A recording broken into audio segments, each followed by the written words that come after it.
Welcome to Life After 40 Conversations with Philip Blackett. This is a space for honest, thoughtful conversations about midlife without the hype, without diagnosis, and without pressure.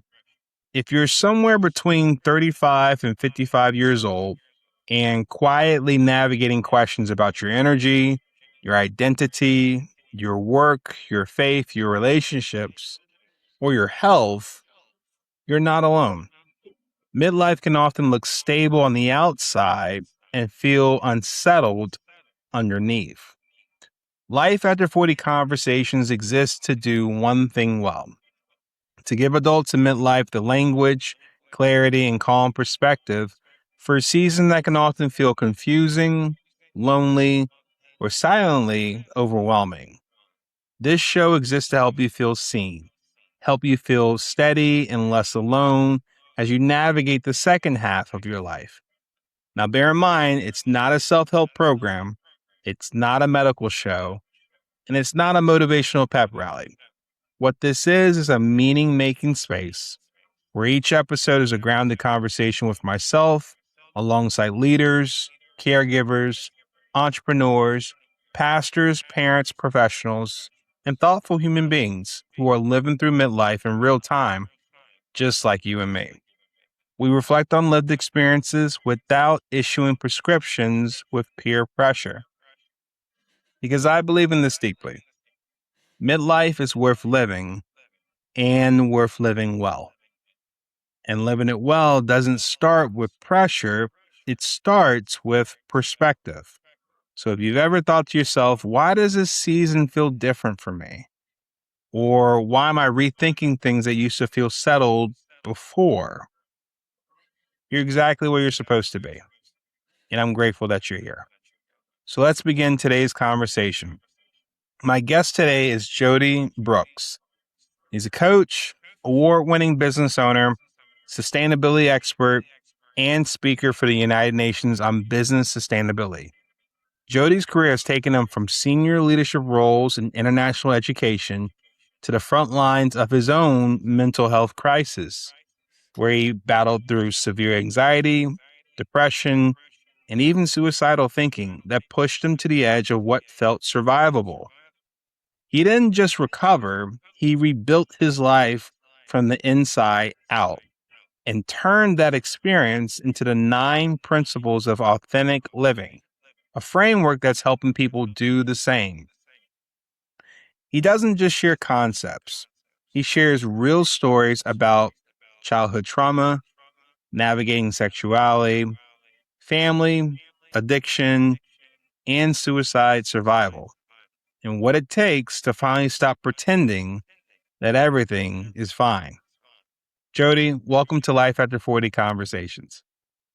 Thank you for having me. I've been excited all day to get here and to have this conversation. It's the highlight of my day today. Well, I appreciate that. We aim to please, and so hopefully this will be a great experience for you, me, and everyone listening and watching. So happy to get started. So the first question I have for you, Jody, before the titles and the resume, after sharing your introduction with our audience here, who is Jody in this season of life? That introduction always makes me uncomfortable because I think the thing that I learned all the way through that midlife was they were such external things that weren't actually connected to who I was. And that journey connected me to who I am. And who I am in this season of my life is someone who has integrity, who believes in justice, who honors growth, turns up authentically, and is committed to making a difference. And all those things now at my core drive my purpose in the things that I do. And in doing that, they bring me joy and alignment probably for the first time in my life. Wow. When did you first realize, Jody, something had shifted within you? in midlife? Um, I don't think it happens quickly. It happens very slowly. Um, I liken it to, almost receiving like a text message from yourself that you just keep ignoring and a call that you hang up on until your voicemail is full. And I probably did that for 3 years until my final reckoning was in a pretty ordinary day, back-to-back meetings for the corporate that I worked for. And for some time, it had been kind of getting worse, this sense of emptiness, this having to force myself through a day, like there was no joy essentially. It was almost, I got up and got to work and was looking for 5 o'clock. It was like, when's 5 o'clock here? And this day, it wasn't even a particularly drastic meeting. And I came out and I went to the toilet, the restroom, and sat in the restroom cubicle and just broke into tears, put my head in my hands. And it was kind of consumed by the emptiness in that moment. And as I looked up, on the back of the cubicle door was a poster that said, "Do you need to speak to a mental health first aider?" And it literally was like this slap in the face, because my response was, I think I might, but like that was the first time I'd allowed myself to even believe that it was that bad. I'd pushed and pushed and pushed, and I just felt it go through me like a shock, really, was that this really is too much now. And that began then, I suppose, a 2-year journey to rediscovering myself. But it started that day, in that moment, when I realized that saying I was fine was like a form of suicide for my soul almost. Is that this constantly saying I'm fine and pushing was taking me nowhere. It was taking me in a direction I definitely didn't want to go. And on the journey home that night, in that moment of somewhat clarity, that moment of awareness in that toilet cubicle, I drove home that night and I allowed myself to be okay with the fact, to realize that I had started to have those suicidal thoughts again. It was something I'd suffered in my 20s, and it was there again, but it wasn't any kind of thing about not wanting to be here. It was a way out. It was a way to stop it. It was a way to kind of call time on it. And thankfully, not that I did speak to the mental health first aider, but just the poster was enough to make me go, and that's it. Right there's the moment. And I got home that night. I emailed my boss, said I won't be back in next week and I'll let you know when I will be. And I stopped and I allowed myself to sit in that awareness for 2 weeks.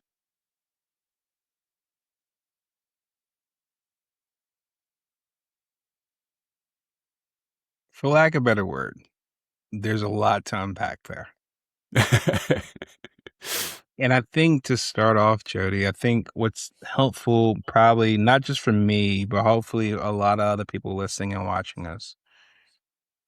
I remember when I had a similar moment where I didn't have a flyer on the cubicle door in the stall, but I definitely remember having at least one moment where, head in hands, thinking to myself, what am I doing here? What did I do to get myself in this predicament? Is there any way I can escape? What is the best way to escape?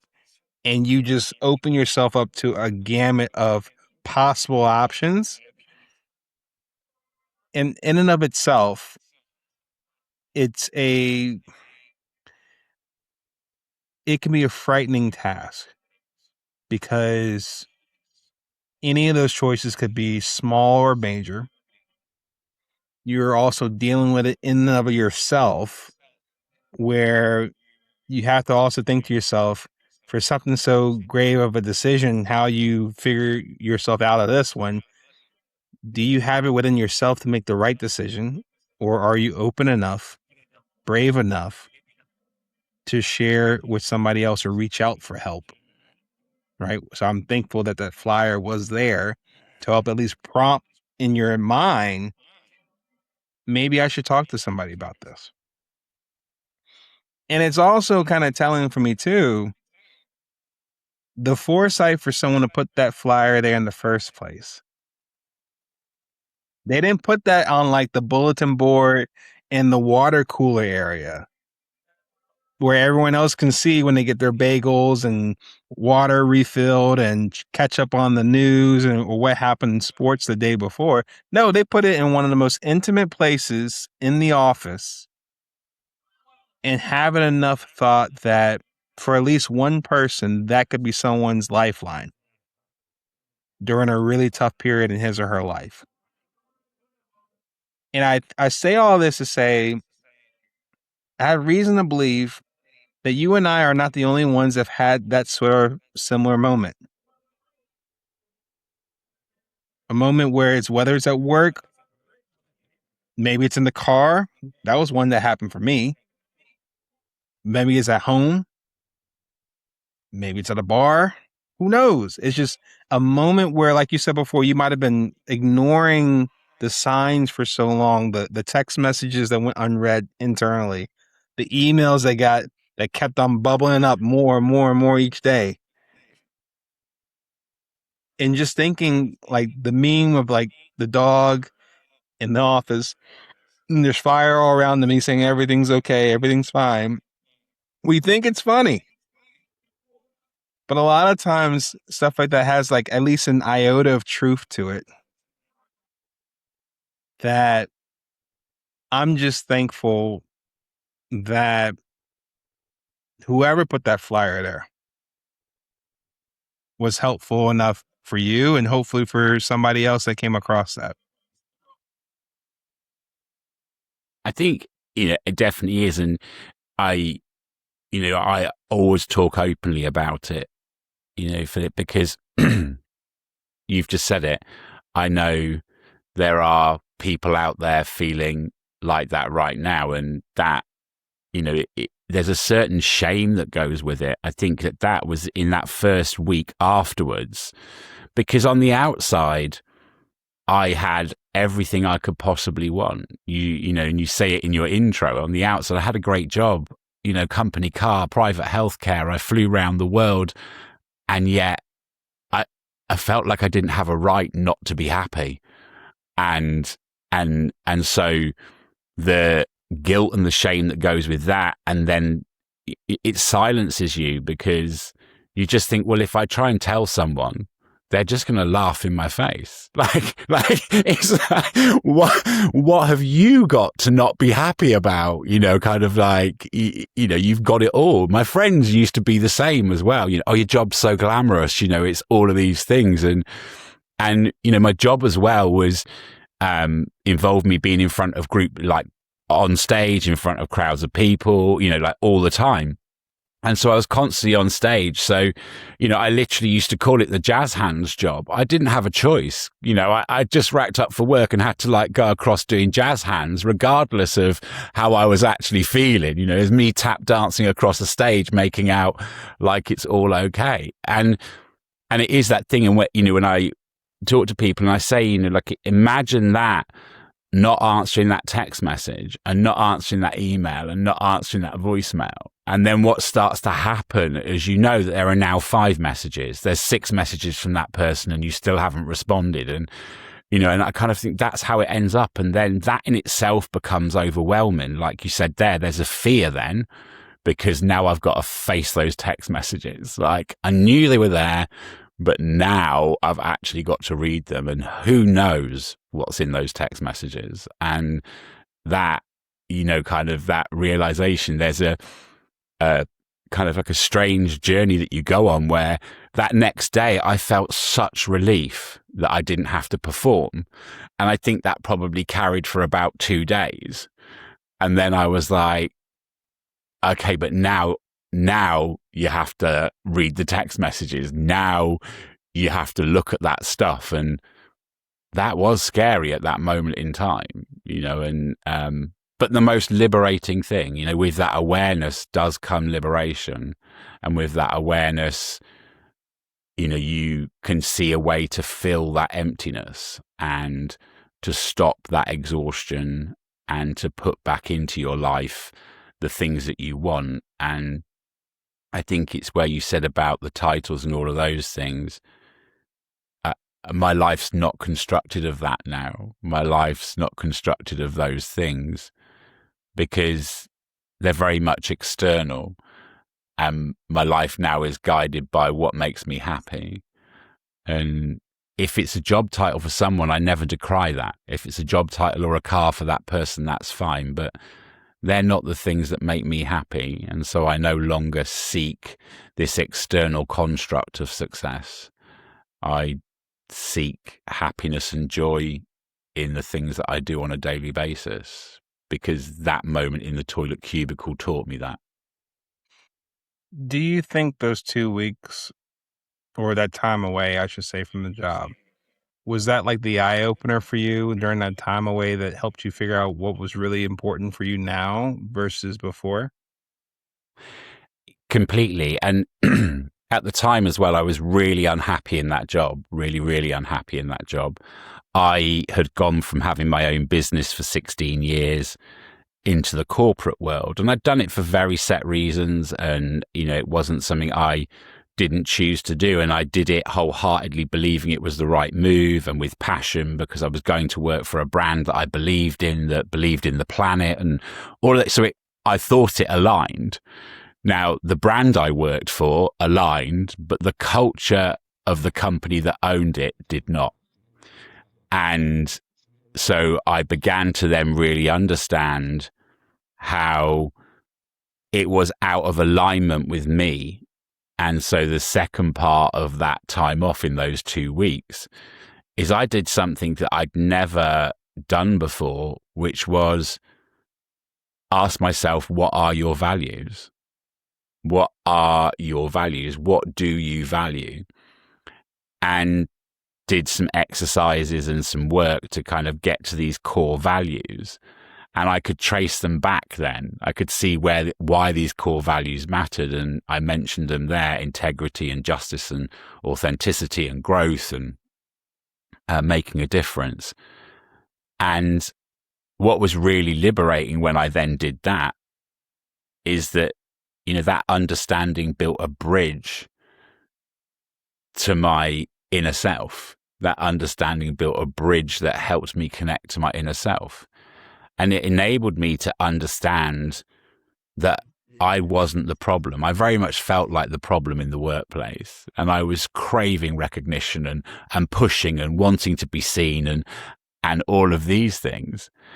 And essentially finding out what my values were made me realize I was the problem, but not because I wasn't good enough, but because I was in the wrong culture. There was some of my values were being so badly triggered that's where this, and when I look back to it, that's what that day had happened. It was meeting upon meeting where there was no integrity, there was no authenticity, there was no justice. And so at the time, I didn't know that that's what it was. But, kind of when you're taking those gut punches to who you are constantly all day, and I didn't know what they were. And so after the 2 weeks, I was like, this is different now. This is different. And I began to unpick, but I knew that this was going to be a long journey. At this point, I was 49 years of age. And I was like, this isn't going to be a 3-week thing and you're going to come out, fixed with this kind of sit down, do a book. That's it. You're going to come out. Your life goals are drawn up. You know who you are and life's magic. I knew that it was going to be a much longer journey. But what I did once I was aware of those values, I was able to go back into that environment and navigate it in a way that didn't disconnect me, that didn't feel me hollow, that I engaged in a way that protected my values, but meant I could still do the job. And they were then attached to a greater purpose, which was that's where I was made my decision that I wanted to be a coach. You know, a lot of my career had been in education and I'd coach people indirectly, but that was where it came out there was like, I want to do this. I want to help other people. And so I went back to work and used that time to facilitate me training to be a coach. So I had a purpose outside my job that meant I could show up and negotiate some of those values slightly because there was a greater cause at the end of it. So no more jazz hands. There was no more jazz hands. there was no more jazz hands. So I think something to highlight here, Jody, that I think could be really helpful for people listening and watching us here is I would imagine it took a significant amount of courage and bravery from your part to come to, I guess, like your manager or your boss and say, hey, listen, something drastic has happened and I need to take care of it. And it's going to require me to have some time away from work. I'm thinking it's a week. It may be longer. Hopefully you understand. Hopefully we can figure out something. Because I don't think if I asked 10 people if they could do that same thing, if 6 people would have enough gall to do that sort of thing. And to come back with it where it wasn't something where you just like, hey, let me have an extended vacation. I would imagine during that time that you really took that time seriously and you came back with this renewed objective. It's like, where do I want to go with this? Where is it I want to be that's going to be more aligned with my values and what's important to me?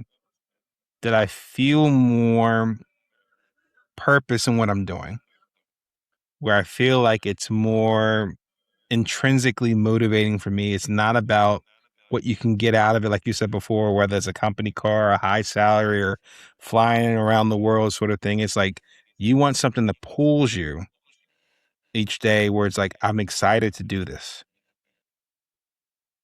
And I think a big part of that is just understanding, just underscoring like that took a big risk. And at the same time, I would also ask myself or ask you, if you had not taken that risk, what do you think it might have cost you if you had not made that tough decision? I don't think it was a decision I couldn't make. I was privileged enough, and I understand that, you know, I was in a privileged position that I worked for a company where we had a very good healthcare program. And obviously in the UK where I am, we're protected by a lot of employment laws that mean that we're entitled to the right off. And so I know that that was a privilege. And when I work with people who are in that situation, you know, I work to say, okay, find a time, a day, an hour, and do this slower, but allow yourself that time.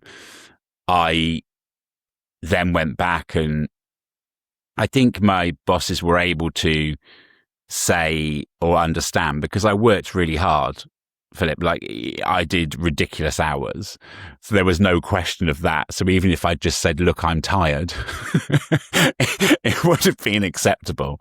I didn't say that. I said that I am burnt out and emotionally on the edge. And I told my boss that, because I was like, I just need you to leave me alone, because I drew a line and turned the email off, and I was, there's going to be nothing kind of thing. And I think maybe, you know, in answer to that bravery, where did that bravery come from? I touched on it before. I really suffered very badly with my mental health in my 20s, and and attempted suicide in my 20s. And so I think the reality of having that similar feeling again all of a sudden, I knew it wasn't that bad, but I knew if I didn't tend to it, it might get that bad. And so it kind of wasn't a choice, if that answers your question. I knew it wasn't a choice, and I don't want to make it dramatic, but it was life or death.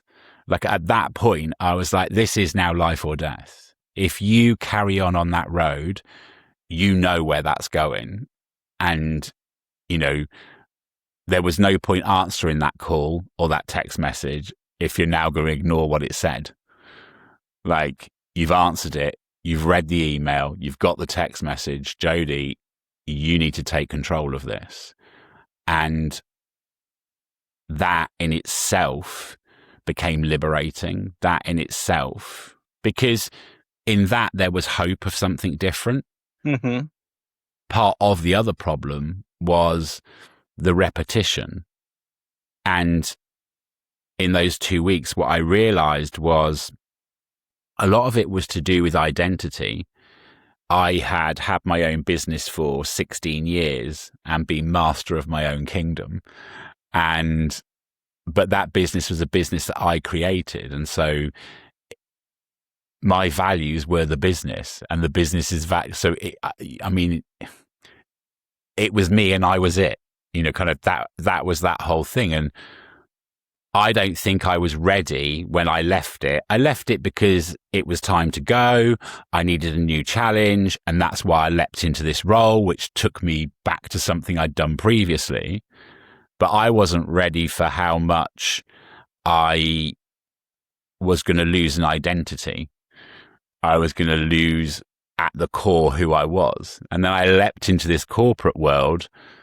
And I said to my boss when I left, I'm to blame for some of this because I allowed the company, from my perspective, it filled that void. It wasn't a choice. It just happened. I say to clients all the time, if you create a void, something will fill it. The trick is to make sure you know what you're filling it with. And so I left this business and leapt into this world, and I just allowed it to pour into me. So the reason it mattered so much is because it was me, but this was a global company. This was like 152 countries across the world, and I cared about it like I cared about my business.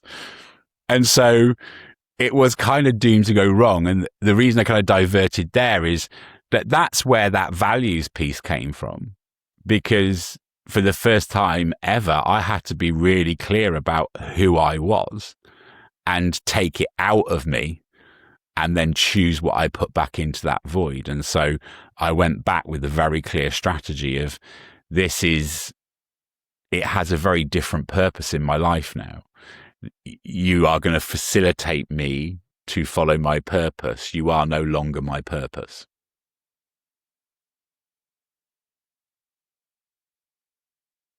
I understand. And I think what's also helpful too, Jody, is that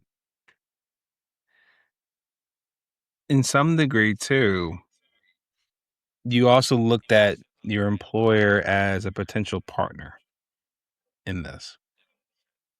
Like you gave them the opportunity to play a role in your next step, which sounds kind of weird for some people, but at the same time, I think it's also powerful because you not only reached out to the organization or person on the flyer, but you also reached out to your employer.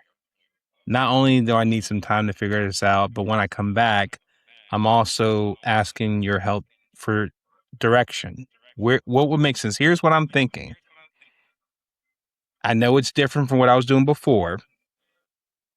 And I also want this to be something that can still be helpful for everyone involved. You didn't come in with a 2 weeks notice or resignation letter. You still wanted to figure out how can you continue adding value to where you're at. You just might have to change some things going forward. And I think that's interesting because once again, it's not only you seeking out help for yourself, but you're also still being part of some sort of community where you're not trying to go out this on your own. And you're recognizing in that pathway, like maybe this could be helpful for the company I'm with. along with the people I'm helping with along the way afterwards. I think that's like a key part in it. And I remember thinking, because there've been other periods in my life where I would have maybe just walked away, would have done what you just said there, is that would have been it. 1 month's resignation, 4 weeks resignation, I'm done. And I mean, we have a phrase that's like, don't cut your nose off to spite your face. Mm-hmm. And I just remember thinking that if you do that, Jody, you'll throw your life in chaos. And, certainly as a coach, one of the things that I think a lot of my clients get annoyed with me when I say that two things can be right at the same time. And so, but we're not, as human beings, we like one or the other. And we definitely don't like that messy middle bit and that grey area. But the fact of the matter, it's literally like that. The fact of the matter was, I was like, well, actually, this job pays me money, makes sure my bills are paid, which is a part of my mental health and my well-being. And it's a job I can do. And the face-to-face stuff I like. It's not my purpose. My purpose is to do this.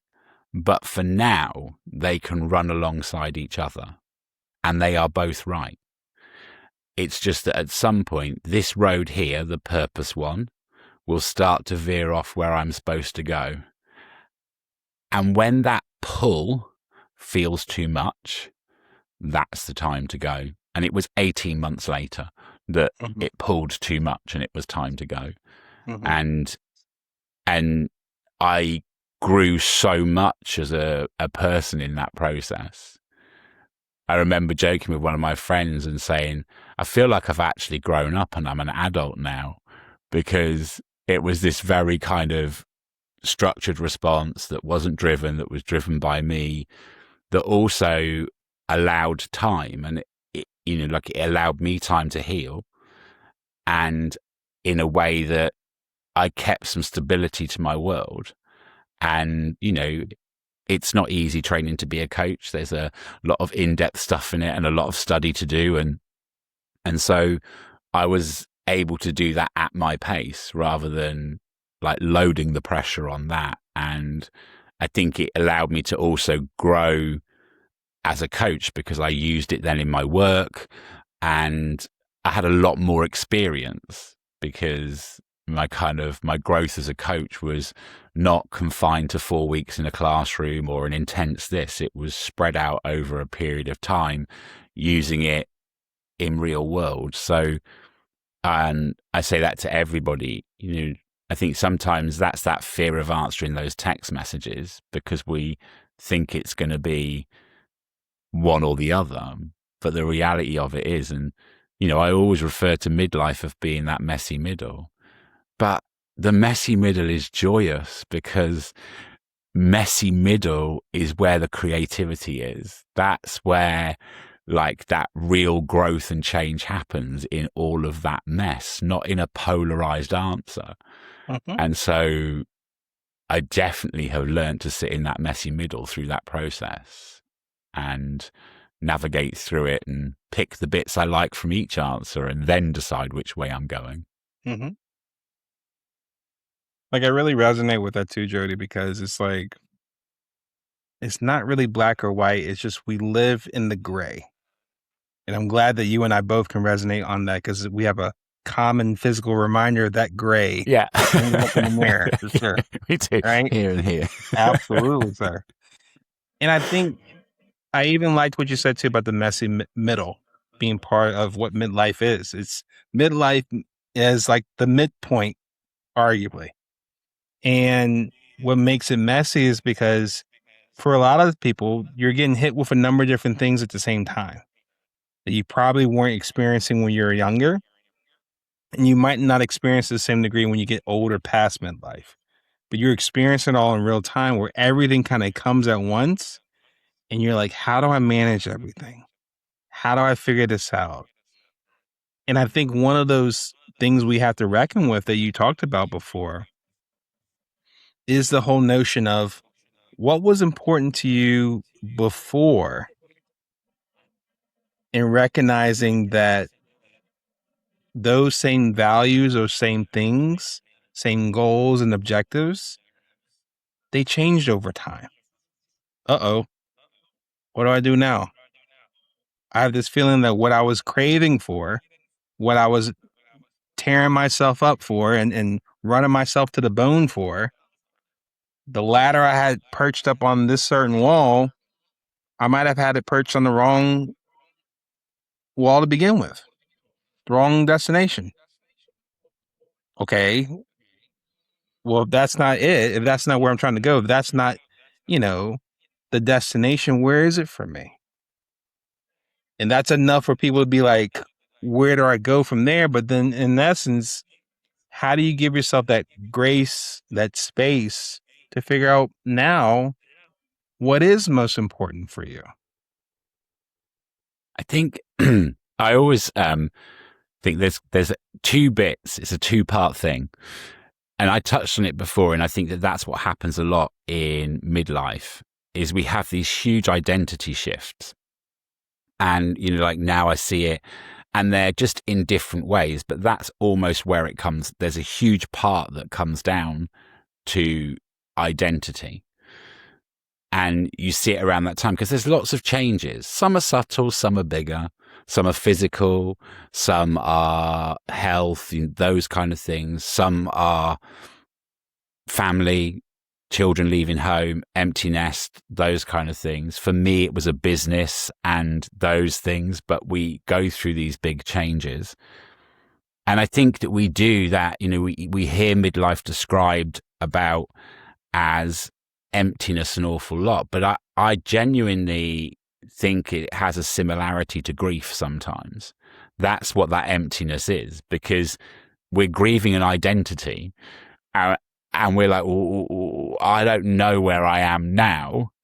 And I love the fact that you say there about the ladder and the thing, but I always talk about the bus. And I say to clients, if I told you to get on a bus and you didn't know where it was going or how long the journey is, what would you do? And they say, well, I wouldn't get on it. So I said, well, what's your destination right now? Well, I don't really know. So you're on that bus then. You're on that bus, sat in the seat, pottering along, where you don't even know where the bus is going because you didn't look at the front. And I think we do that because when we're younger, I think we get on other people's buses because it feels great, because we're so desperate to fit in and belong. And so we just get on board buses with people we like and we go wherever they're going, and then the bus gets there and we get off, and then we just get on the crowd with another bus. But I think what happens in midlife, you're like, well, actually, that's not doing it anymore. Like, I don't want to just get on other people's buses, but we're still on this bus kind of gaining momentum. And so understanding that you are only in your midlife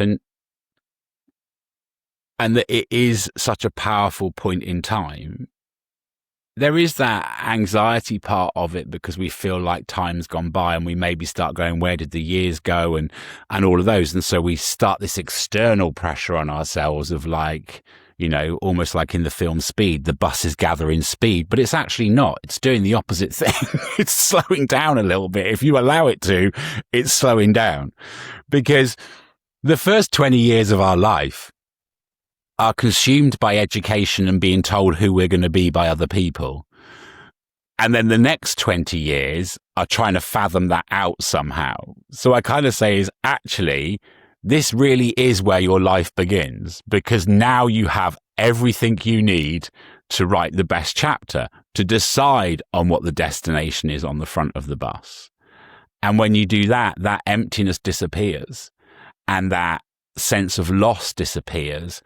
And that energy returns because it's energizing. It's empowering when you realize that, and that is empowerment is that. Empowerment is knowing that you hold the pen. You get to write it. And so in that, I think that that's that shift that we have to make. And when I work with people, a lot of the time, they just have no idea of where that destination is. And I think it's a common theme because of the speed at which life has changed in our lifetime. Obviously, a large proportion of clients I work with are Gen Xers like me. And we grew up, with a very different model ahead of us. You know, we grew up without mobile phones. We grew up without all of these things. And I feel privileged to have grown up with them. But 50 was very different when I was 20 to what 50 is now. And 60 is moving even further. And so is 70. And so is this.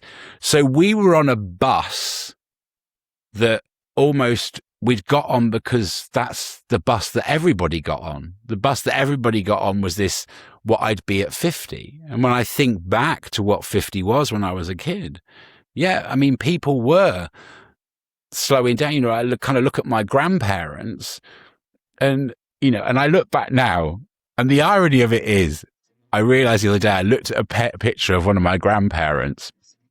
When I was a kid, I think I must have thought that she was about 80. And it turns out in that picture, she was 57. And so I just was like, you know, kind of, and I remember like, that's it. Like what we all thought we were heading to, what we all thought the destination of the bus was, no longer exists. And it's moving so fast that you just need to decide where your bus is going, because it's pointless picking this external thing that used to exist where everybody went en masse. Because the joy of the world that we live in now, for all of its problems, is we do get to set our own destination a lot more. And we do get to choose the path that brings us joy. Like, I think there's a lot to be grateful for. There's a lot to be concerned about in the world, but there's also a lot more to be grateful for. And understanding that you need to set the destination, and then don't sit in the passenger seat. You need to drive that bus. You need to drive that car on that journey. And when you do that, and that's certainly what I then did, slowly to start with. I maybe sat in the passenger seat while I was in the corporate world. But the day I left the corporate world, I was like, okay, learner plates off the car now. You're going to have to do it yourself. Mm-hmm. And so knowing that destination is essential, because I often get asked about, you know, when was the first moment you knew you were out of alignment? And I say I didn't know I was out of alignment because I would have needed to know what alignment was in order to know I was out of alignment. Whereas, like now, if you ask me now, I could tell you within like a micro thing. Like, that's it. One value slightly off, 1 week of not feeling that's where I am. You know, my partner would say it, what's wrong with you? And I go, next week. I need to just, that's it, because I've deviated kind of thing. And I know that feeling very well now. So yeah, set that destination. Yep. And speaking of destinations, you know, seeing where you've gone from before to now, when you think about that bus that you're on now, often is focused on what's most important for you at this point. What are some of the beliefs, some of the habits, some of the rhythms that for you now on this bus that you're on now are non-negotiable for you? I love the fact that you use rhythm, because sometimes people talk about routine, and routine feels very, very constricting. I always say to clients, imagine it like a rhythm, okay? You've got the bass, that's there, that's a constant. But then the tempo changes. So some days you're going to salsa, and some days you're going to tango, and some days it's going to be drum and bass, okay? But that beat kind of stays there. So non-negotiables for me is I also in the journey lost, I kind of do it in pounds because I think that works better. I lost 68 pounds in weight. And got rid of type 2 diabetes. I put type 2 diabetes into remission. And that was about that kind of taking response. There was a lot of other stuff that went on, obviously, but one of them was about taking responsibility. And so my health is a non-negotiable. And so the food that I eat, the sleep that I get, and I get up every morning and I swim 1,000 meters in the pool. So it's like a 50, 60 lengths of a 20-meter pool. That's non-negotiable. That's non-negotiable. And then my values, really, I understand what is non-negotiable in my values. And if it doesn't make me happy, I don't do it. And it makes me sound like I'm really selfish, and I'm really not. But I know that if I'm not happy, I can't possibly turn up authentically and show compassion or make anybody else happy.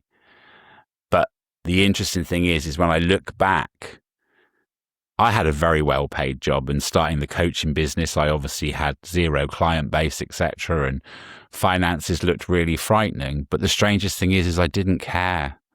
And I had a very nice salary every month. But I just learned that sometimes when you strip it back, you realize that a lot of that you had and a lot of the things that you did with that money were trying to buy yourself something that filled that hole, and something, and a sense of worth and a sense of self, and often buying back time. You know, I laugh now that I used to spend £800, which would be probably near $1,000, on daycare for my dog.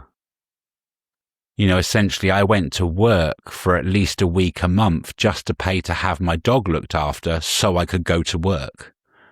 Like, it's this kind of lunacy. So the other one that's non-negotiable is my time. Time is precious. And so, you know, I'm very, very protective of my time, in the sense that, you know, I would look at a situation like that now. You know, does it mean, if I do that, does it mean I'm sacrificing? And does it mean that I start to drive that trigger again? Because having that life that's much more stripped back and simple, you realize that a lot of concerns came with all of those things that went with it. And a lot of the time, I feel like a lot of the time people go to work to earn money to buy themselves back time. And if you just stop, I worked with a client the other week, and, you know, we went through her list, and I think 30% of her salary was on things to buy back time: cleaner, laundry person, dog walker, childminder, like housekeeper, shopper, gardener, you know. And I was like, how many hours do you work? And I said, like, I don't have a problem if you hate cleaning and if you hate ironing and you hate all of those things. Well, no, I actually quite like them, and they make me feel calm, and I enjoy it when I get to do it. So, but it's that thing, because she was on a different bus, on the wrong bus entirely. Like, and so I was like, so that promotion is not going to make you feel any better, like, because you're on the wrong bus. So yeah, my non-negotiables are my health, my swim in the morning, my sleep, my diet, my time.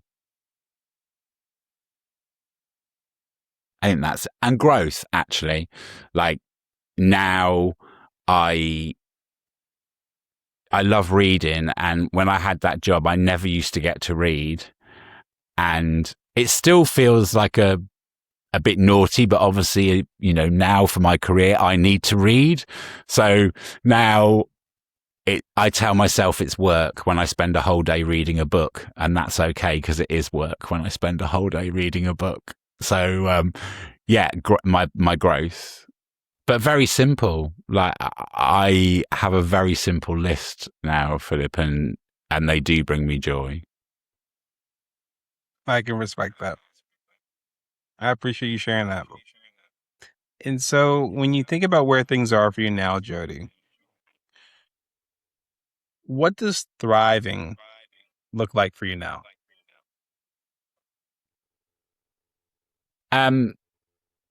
Thriving is when the bits of all of those values are fully met. So my integrity, justice, growth, making a difference, authenticity. I think probably the making a difference is the one that will trigger the thriving. When I look at, it has been a hard journey. It's been a hard journey. I've gone into coaching. I purposely didn't do executive coaching. I purposely haven't gone into education. I purposely haven't gone anywhere near my old profession.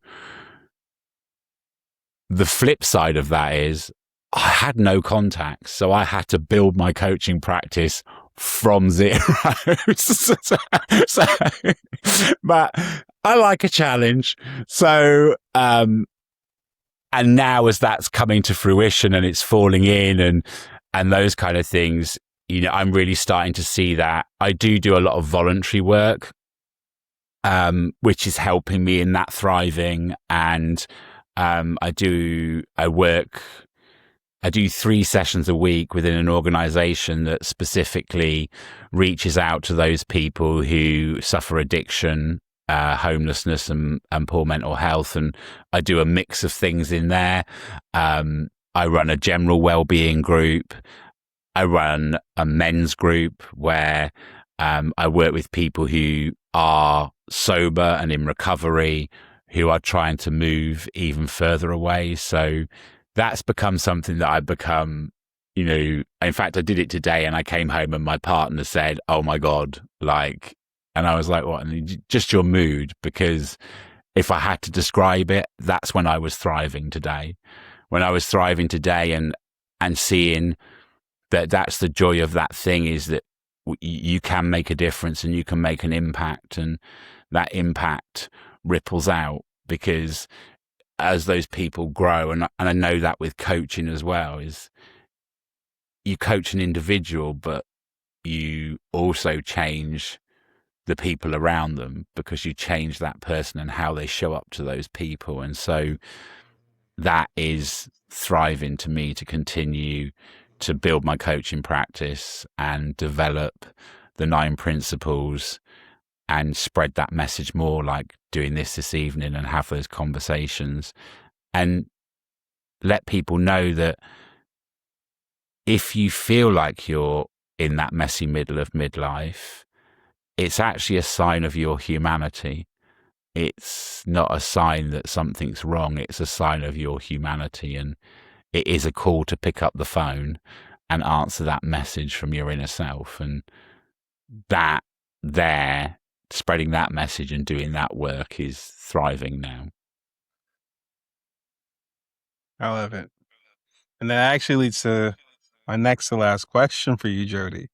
Because obviously this conversation has been very rich, very lively and enriching and helpful for not just me, but for a lot of people listening and watching us.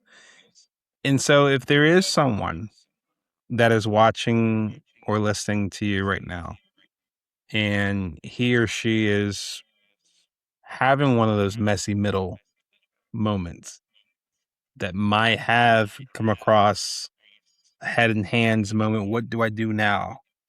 Feeling that sort of burnout in midlife. What would you want to say to that person right now?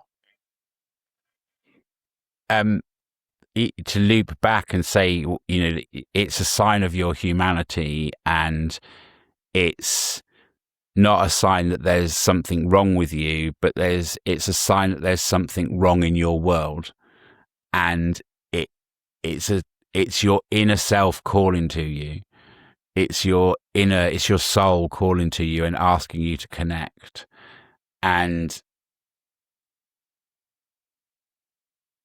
reach out to discuss it with someone, a friend, etc., a coach.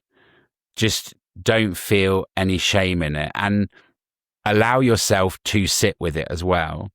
Don't not answer the call. And you might not have to reply straight away, but answer it. You know, it might not require an immediate reply, but answer it and sit with it. And like I said, I was really privileged, but I'd ignored the calls a long time. So when I had to act, I had to act. And I suppose that would be